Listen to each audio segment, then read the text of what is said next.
So we're starting off 2023 with 5 brand new releases. Stay tuned for some first impressions. What's going on, guys? My name is Neeb and welcome to my channel Aromatics. If this is your first time here, then consider hitting that subscribe button. Today, we've got 5 fragrances. All these are brand new releases.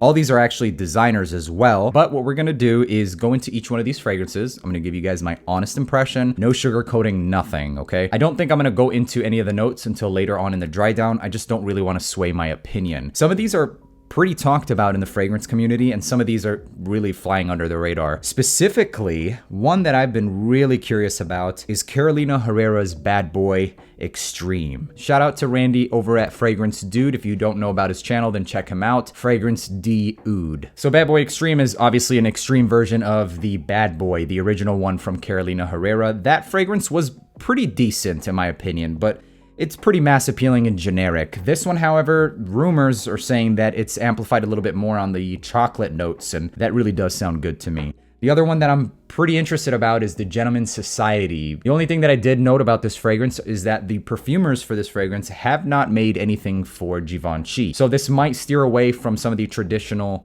flankers, but we'll find out, I guess, today. Another one is Polo Red Parfum. I'll be honest with you guys, I think that some of the Polo fragrances, although yes, they are classics like the blue and green, I don't really gravitate towards them. I just find especially the newer formulations to be pretty dull and just worn out, and they don't really last long. And then we also have the scent Magnetic from Hugo Boss, which I'm pretty curious to smell and see how well they did it, you know? Boss the Scent Private Accord is probably my favorite right now, but we'll see how the scent Magnetic does. And then lastly, we've got Lacoste Blanc Eau Intense. And if this is anything like Blanc Eau Fraiche, then I might love this one. So let's first start off with the scent Magnetic by Hugo Boss.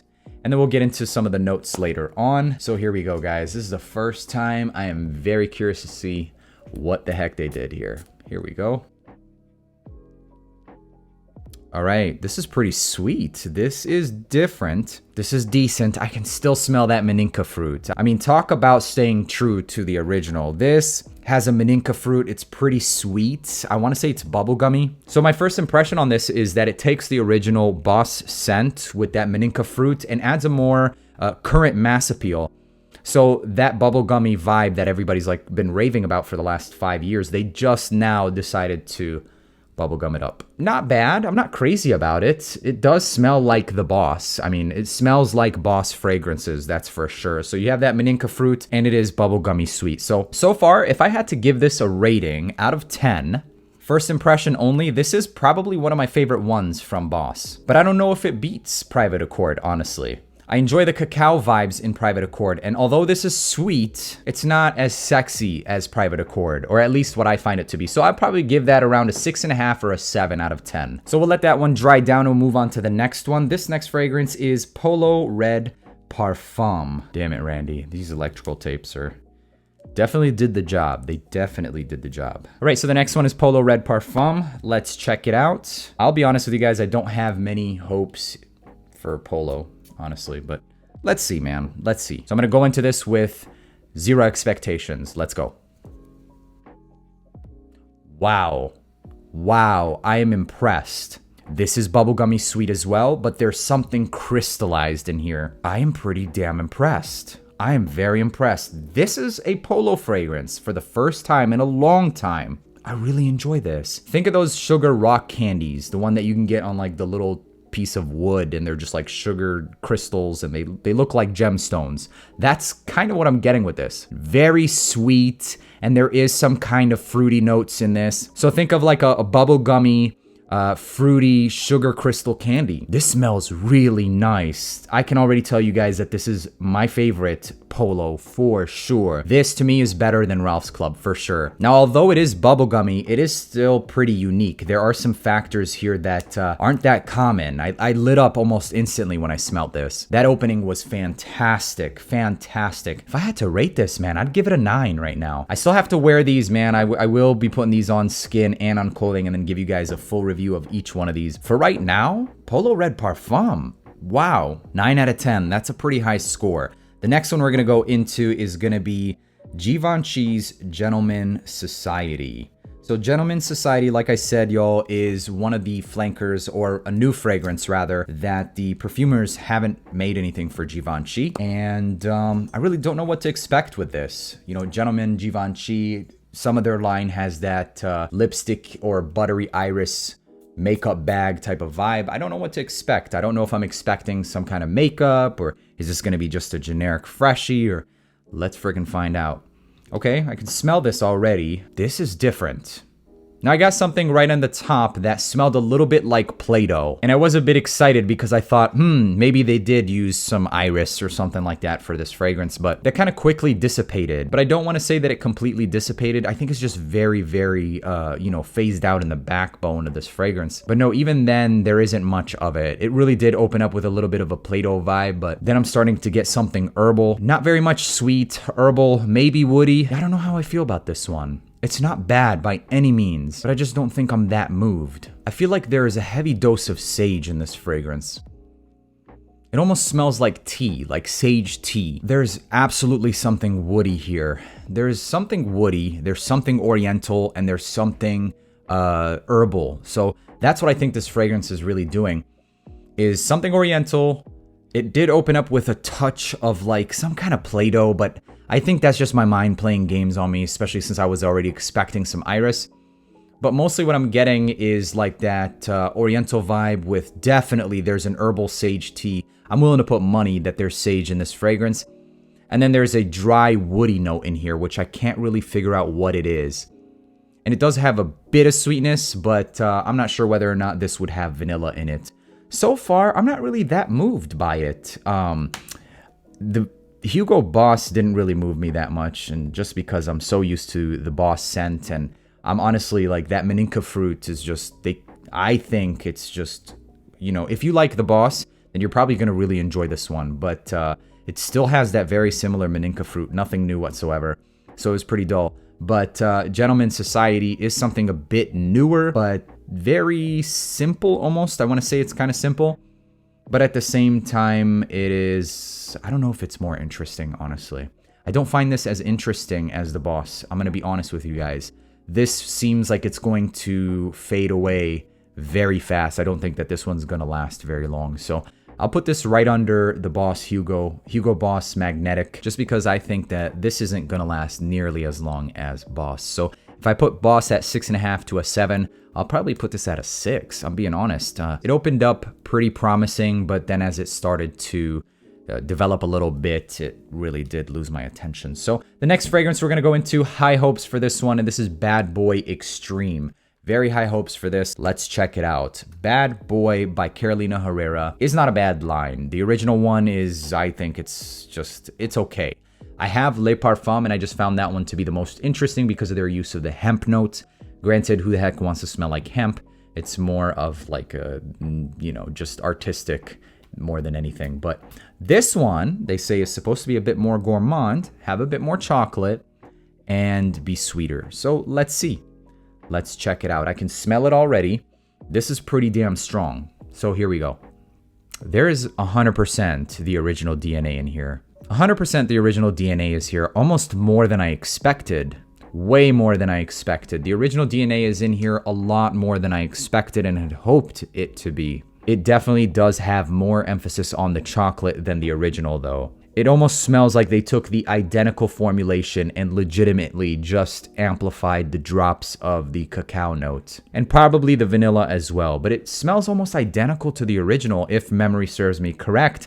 This smells very close to the original, and I think it's just the way that it should have been done from the beginning. So without letting the fact that this does seem a little bit redundant, of course it is better, it's definitely better already, I won't let that sway my rating, but if I had to be honest with you guys, I would put this at about a 7 to a 7.5. I don't think I would put that at any higher than that, just because it still is pretty mass appealing. It takes that same DNA and just amplifies maybe 2 or 3 notes. That's kind of what I feel like it is. Haven't taken a look at the notes yet, but that's what I'm willing to bet on. Lastly, guys, we have Lacoste Blanc Eau Intense. So let's see what's up with Lacoste Blanc Eau Intense. Some of my first fragrances when I was younger were Lacoste fragrances, And the L1212 White Edition is honestly not a bad fragrance, but an even better fragrance than that one is the same one, just the Eau Fraiche. That one smells phenomenal. It's a nice lemon and vetiver, and it lasts for a long time. So when I saw the Lacoste Blanc instead of Eau Fraiche, Eau Intense, my eyes lit up, and I was pretty excited to smell this one. So I can still get a lot of those citruses, and it still has that traditional Lacoste vibe in this fragrance, especially with that Eau Fraiche, and I like that. I like that a lot. Still has that lemony vetiver vibe, except it is more intense. This is pretty true to the name. This smells like that same fragrance, just denser. This is the most appropriate name for this fragrance out of all of these. Really, it's as simple as that. That's what I get. I get citruses and vetiver. And if it lasts as long as the original one, or the Eau Fraiche one, I should say, then this is probably going to be a hit as well. So I'll probably pick this one up. And so far, Polo Red and this one have the lead. So I will be honest and say that out of all of these, Polo Red Parfum has stolen my heart. And it's so funny because we started this video with me saying that I'm not moved by Polo fragrances, but it honestly moved me the most. So let's go back into some of these dry downs. And while we go into the dry downs, we're going to talk about the notes that are found in these fragrances. All right, the first fragrance is going to be Hugo Boss, the Scent for Him Magnetic. Let's check it out. Meninka, bran, and black vanilla husk are the notes here. Honestly, I get another Meninka vibe fragrance. I get the same Meninka fruit vibe that you get with a lot of Hugo Boss scents, okay? So basically what I get with this is a more powdery and creamy version of Hugo the Boss. So I get a lot of that Meninka fruit, I get the creaminess, and I think that that's coming from that bran and the vanilla. So really, that's as simple as this fragrance is. So far, what would I give this? I'd probably still stick to a 6.5. I'm being ruthless, but I'm being honest, guys. This is my personal taste. So 6.5 at best for Hugo Boss, the Scent Magnetic. The next one up is going to be Polo Red Parfum. Now this one definitely got my attention in the beginning. So let's see. We've got notes of blood orange, pink pepper, bergamot. That's why it got my attention, man. I love pink pepper. We have absinthe, leather, orris. Orris is another fragrance note that I love. And then we have opoponax, musk, and cedar. And opoponax is another fragrance note that I love. So here we go. Yeah, this is still just as good. Honestly, I think I enjoyed the opening just a little bit more because of that crystallized vibe, especially with the pink sugar that's blended really well with the absinthe. I think that's really the factor that gave it that pop. But this is still very, very nice. This is going to be a pickup. This is full bottle worthy. Polo Red Parfum. This is pretty damn nice.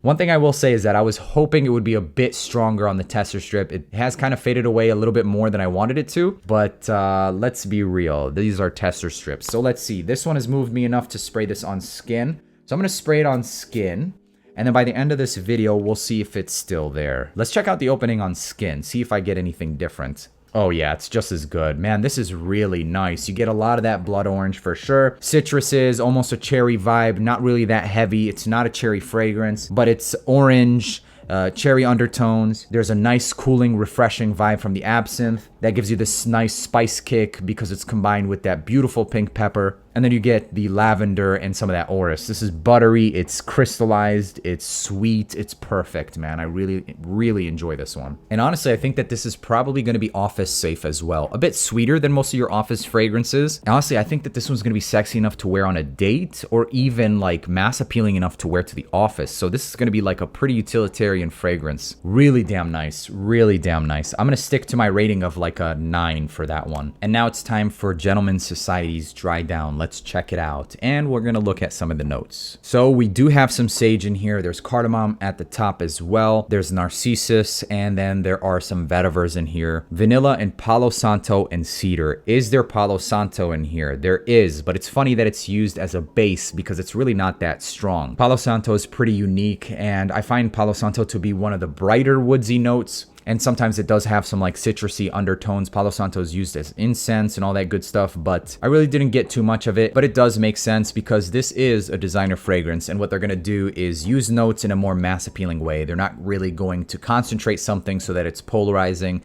That's more for like the niche realm. This is pretty mass appealing, pretty underwhelming, pretty light, pretty faint on the tester already. Nothing special. It smells like sweet woods with some vetiver. Nothing special whatsoever. I'm gonna put that at a 6, maybe even a 5.5. That one has not moved me whatsoever. Aside from the way that the bottle looks, I don't think that I'm going to be picking this one up. And now Bad Boy Extreme by Carolina Herrera. Let's take a look at some of these notes and I'll tell you guys what I get. Okay, now there are some differences. There are definitely some differences here. It still does have the original DNA, but it is a bit further from the original now that it's dried down. So there are notes of plum, cacao, incense, clary sage, there's the patchouli, and there are a couple of other notes that are similar to the original.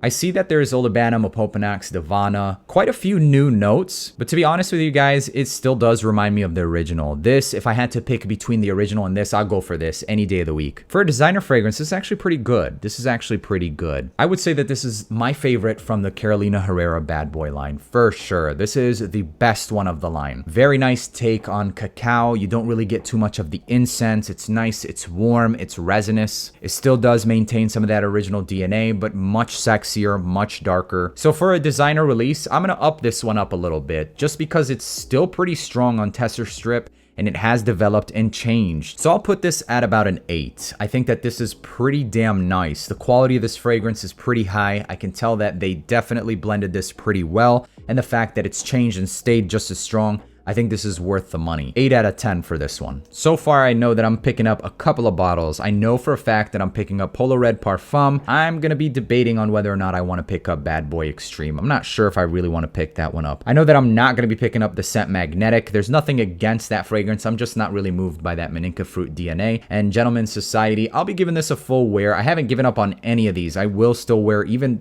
Boss the Scent Magnetic and see, does it do something a bit different on my skin? I want to give each one of these a fair shot. But first impression's sake, I would say pass on Gentleman's Society. I would say pass on Hugo Boss. The only two right now, considering we have one more left, Polo Red Parfum I think is absolutely worth you checking out, and so is CH Bad Boy Extreme.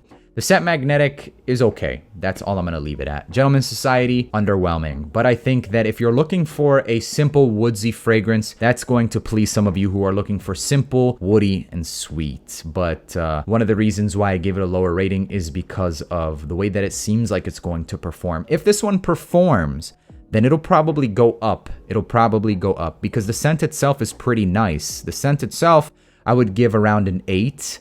But the fact that it's just so weak, it definitely shot it down to a 6. So let's move on. Last fragrance is going to be Lacoste Blanc Eau Intense.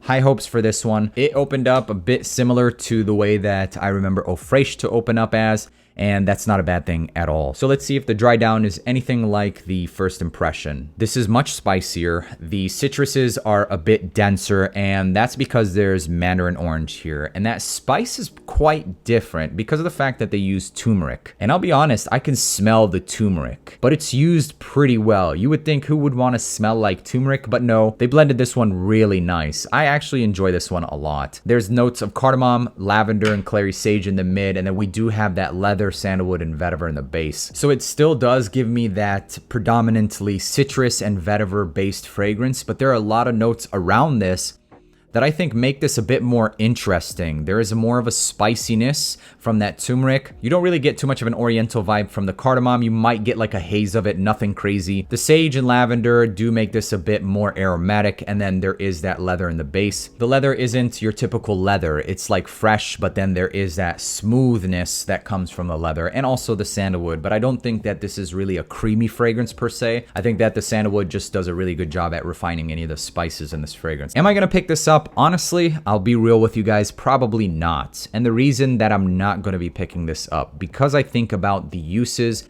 the seasons, when I'm going to be wearing them, and if I'm going to be wearing it. And to be honest with you, when I reach for a freshie, I go with Eau Fraiche, L1212 Blanc Eau Fraiche. I don't see an occasion where I would rather go with Eau Intense, because if I want fresh, I'm going to go with the fresh. And if I want something denser, I'm probably going to go with another fragrance, probably like the Bad Boy Extreme or Polo Red Parfum. So this is still an awesome fragrance. I think that there is an audience for this fragrance. I really do enjoy this one, so I think I gave it a pretty fair rating. It really does come down to personal preference, but this has been my honest first impression on all of these. Clear winner of all of these fragrances is Polo Red Parfum. Guys, I'm not blowing smoke, man. Go and smell these for yourself. Hopefully these will hit department stores soon if they haven't already. try and get your nose on Polo Red Parfum. I think that that's an amazing fragrance. I did spray Polo Red Parfum on my hand, so let's check it out and see. Yeah, this is pretty nice. This is pretty nice, but it did do something a bit different on skin. This is why it is extremely important to test your fragrances on skin. The absinthe is much stronger on my skin, and what it does is it gives this like a minty, not necessarily mentholated, but a minty freshness to this fragrance, and I can't say that it's a bad thing. And the absinthe reminds me a bit of the juniper berry note. If you amplify juniper berry note, you get like this fresh, crisp, almost like tonic water. So that's kind of the vibes that I'm getting with absinthe. Think of tonic water and gin, and just a couple of sugary notes around it. That's really what I get with this. Some of those citruses with tonic water and gin. Very nice, very sweet and different for sure. I still think that you should test this one out on skin though. It could do something different on you. So guys, that was 5 fragrances that were newly released in 2023. Tell me what you guys think. Have you guys sampled any of these fragrances? Do you own one of these? Was I absolutely wrong about Hugo the Boss? Let me know. You don't have to agree with me, and it's all good if you don't, man. If I hurt any feelings, I'm sorry. All jokes aside, this has been fun, man. I really appreciate Randy for sending these out over at Fragrance D'Oud. If you guys enjoyed watching this video and you want to watch videos like this and more, then you know what to do. Hit that subscribe button, and until next time, peace.